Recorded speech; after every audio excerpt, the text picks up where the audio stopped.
So we're here at the Computer Clubhouse at the Museum of Science in Boston. This is now one of about 100 computer clubhouses around the world. So actually, it's been more than 20 years now since we started the very first computer clubhouse. Yeah, at the Computer Museum. We started it after some young people have been using the Lego programmable motors and building things, and they kept coming back to the museum. We later learned that they were actually sneaking into the museum, but they were looking for opportunities, and there weren't other after-school programs around for them. I know one thing that you were really strong about from the beginning is that it was important for kids to see this as a place where they could follow their own interests, work on things that they really cared about. Yeah, and build projects based on their interests. Yeah. So I've read it connects to a lot of the themes we're talking about in the course of sort of their projects and their passion of how kids can follow their own passion. I think we're motivated by those first kids sneaking in because they were kids that were getting in trouble after school and having trouble in school, but they really wanted to come in and work on these projects that we saw as these rich learning experiences. So we wanted to make sure they had a way to follow up on those passions. Why don't we go inside and take a look at the clubhouse here?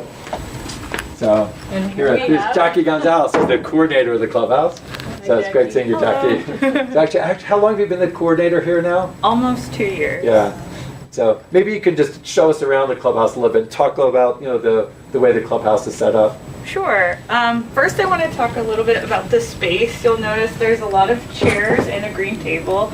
The green table is traditional in most clubhouses, which is a fun fact. And it's sort of like a village green where people sort of come together, like a meeting for the community. Just naturally new and regular folks will come in and just kind of hang out. And no computers on that. It's just a place where people have lunch there, sketch there. Lots of Legos and storyboarding and things like that happen there, or whatever miscellaneous crafts happen.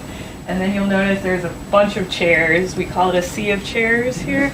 And that's because a lot of our projects are collaborative. So it's always, a couple of young people and maybe a mentor. And the chairs all have wheels. It's always, I remember that's one thing. I mean, you can just roll around from site to site. On the walls, we have, miscellaneous projects from the young people.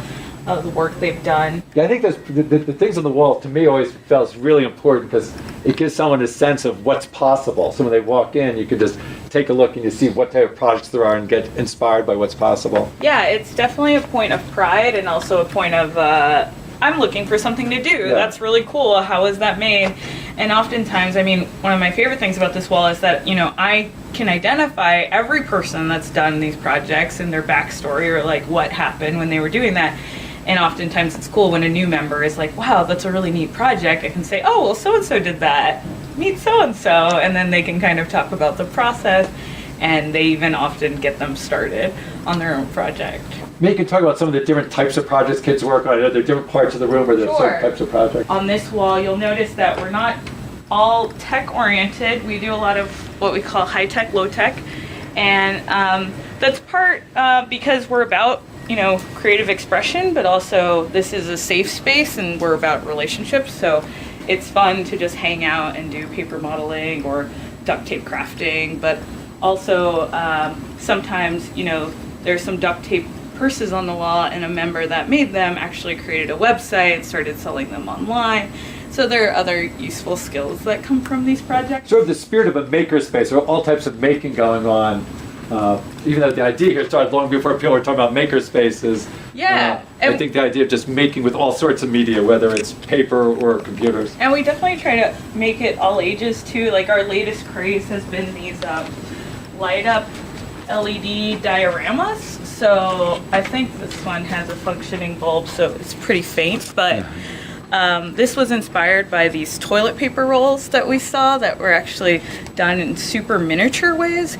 And we just kind of made it a little more user-friendly and also attached some LEDs and experimented with diffused light. And then also, continuing on with the high-tech, low-tech, we actually just completed a girls program where we worked with 10 to 13-year-old girls. And one of the activities that we did, which was a fan favorite, was we used Play-Doh and experimented with sculpture. And then we translated that with a 3D modeling software called Sculptress, and so it's free to download. And this was made by Katrina, who's 10 years old, and she really loved playing with Play-Doh, and actually a mentor was really skilled in 3D animation.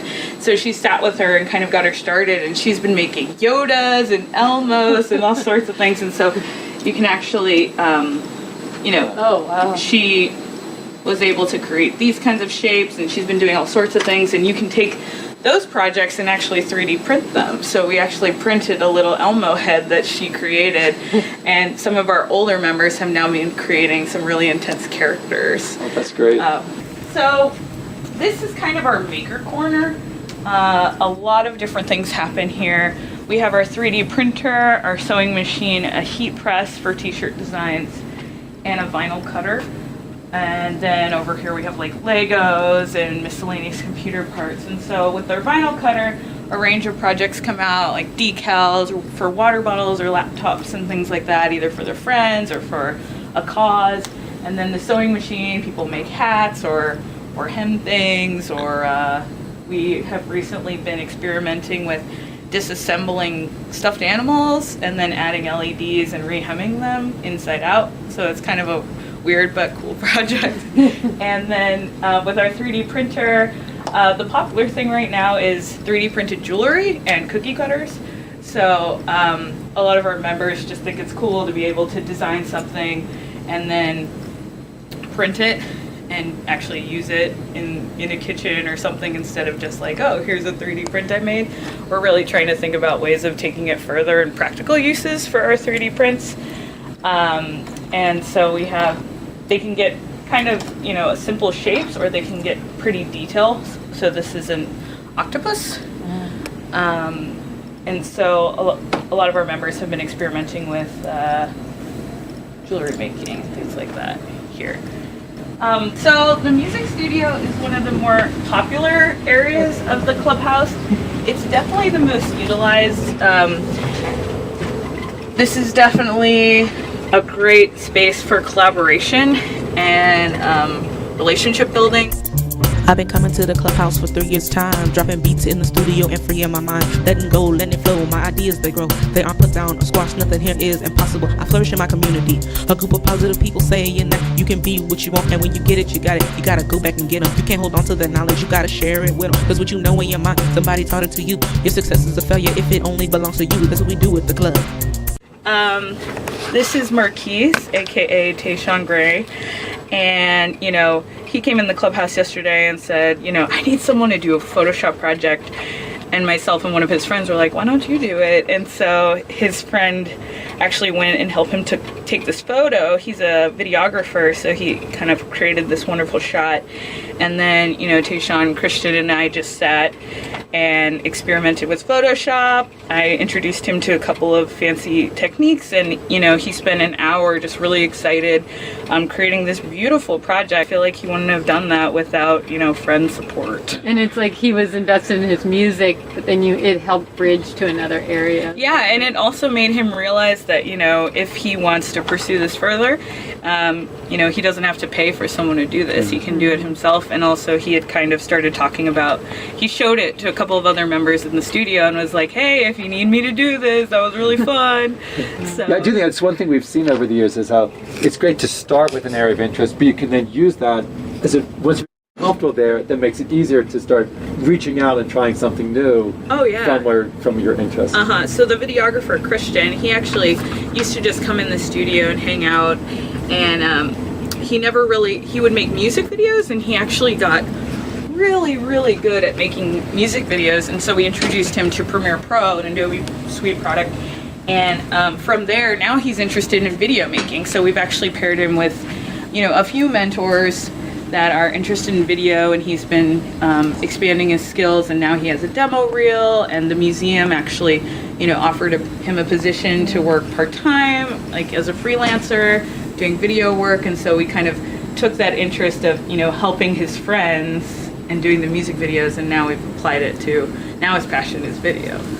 I know one thing from the beginning we always talked about, it was important for young people to follow their interests, but we also knew that it was not easy. That sounds easy, but it's not just a matter of saying, okay, go follow your interests. Maybe you can talk a little bit about how you help young people identify their interests, how to follow up on it, because I think that's often a big challenge. I feel like we try to connect the dots. If you're interested in skateboarding, then we'll do a skateboarding video project or a Photoshop project, and then through that we introduce them to new things. So long as they're comfortable with something, it can be stuffed animals or butterflies or anything. You can make a Scratch project or whatever. So there's lots of instances where they don't come from being passionate about tech, but they realize that here, you can apply, even if you're passionate about your friendships with people, you can make cards or you can make buttons or photo collages, things like that. I know you've done a lot to really help develop and find and support the mentors. Yeah, we take great pride in our, professional development opportunities for our mentors. We try to really provide them with a safe space and sense of learning themselves. And I find that they find it extremely rewarding to come here and learn stuff from the young people. And how do you help them? Because sometimes people feel like they need to be teaching or tell kids what to do. And how do you help them come at it in a way that's supportive, but not like overly controlling? Well, I guess there are a couple things that we do a training where we kind of go through it, but in the day-to-day, I say it's really important to sit down, like just simple things, like sit down next to the person when you're talking to them and when you're learning from them, because when you're standing at the top, it feels like you're in a classroom. And also, a lot of times, I look for the interests that aren't technical between people. And, if someone's interested in, I'm trying to think of a recent example.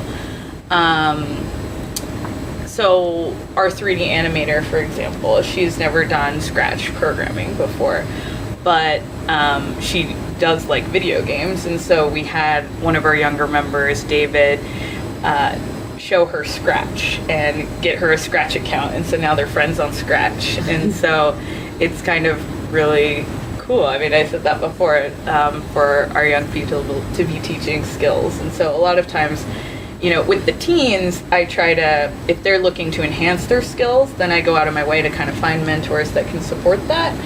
But in general, our volunteers, I usually pair them with people to be taught. And how do you think about your role here?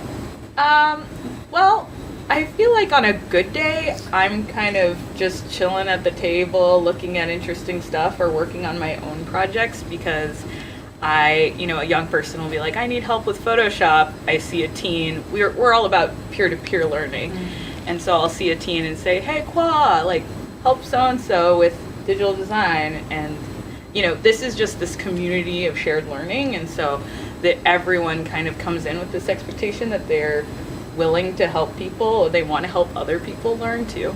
And so a good day is just me getting our young people to help other young people and our mentors to be learning from the young people. So it's just kind of me watching and making sure that those kind of pairings are happening.